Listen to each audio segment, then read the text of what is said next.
আসলে আওয়ামী লীগ এই দেশের মানুষের জন্য একটা বিস্ফোরণ। আওয়ামী লীগ কখনো গণতন্ত্র বিশ্বাস করে না। এরা ছাত্রলীগ বলেন, এরা হচ্ছে হাতুড়ি মার্কা লীগ, এরা হচ্ছে গুন্ডা লীগ, এরা টেন্ডারবাজি লীগ, এরা গুম খুনের লীগ। এই হাসিনা ওয়াজেদের যত খুনি হাসিনার এই দোসর বাহিনী যাই আছে, সমস্ত কমিটি অঙ্গ সংগঠন যারাই আছেন, এই যুবলীগ বলেন, শ্রমিক লীগ বলেন, টোকাই লীগ বলেন, যাই বলেন না কেন, এরা অবশ্যই দেশের মানুষের কখনো ভাগ্য এবং মানুষের ভাগ্য এবং মানুষের কল্যাণ কখনো চায়নি। তারা সবসময় নিজেদেরকে প্রতিষ্ঠা করার জন্য, নিজেদের আখের গোছানোর জন্য আজকে কোটি কোটি টাকার এই দেশ থেকে তারা লুট করেছে। আপনারা সবাই জানেন, আপনাদের মাধ্যমে এই media, print media, electric media সবাই জানেন, আপনারা আজকে কোটি কোটি টাকার আত্মসাৎ করে তারা আজকে দেশ থেকে পালিয়েছে।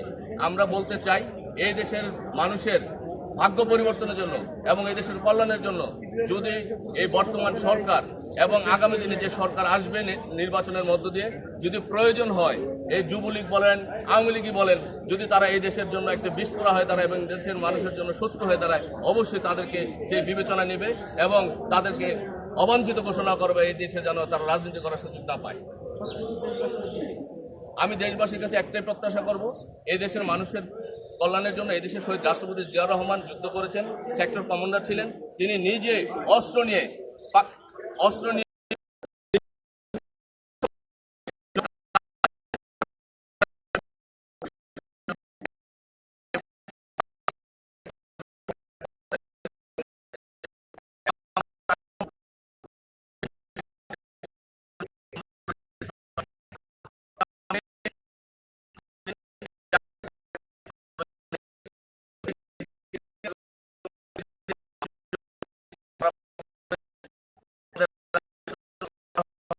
মানুষের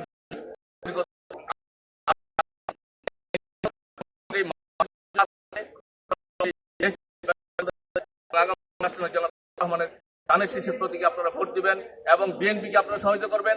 আপনাদের পাশে আমাদের নেতা জনাব তারেক রহমান এবং দেশনেত্রী বেগম খালেদা জিয়া আপনাদের পাশে থাকবে। দুঃখে সুখে আপনারা তাদের কাছ থেকে সমস্ত যে সুযোগ সুবিধাগুলো আছে আপনারা অবশ্যই সে ভোগ করতে পারবেন। ধন্যবাদ।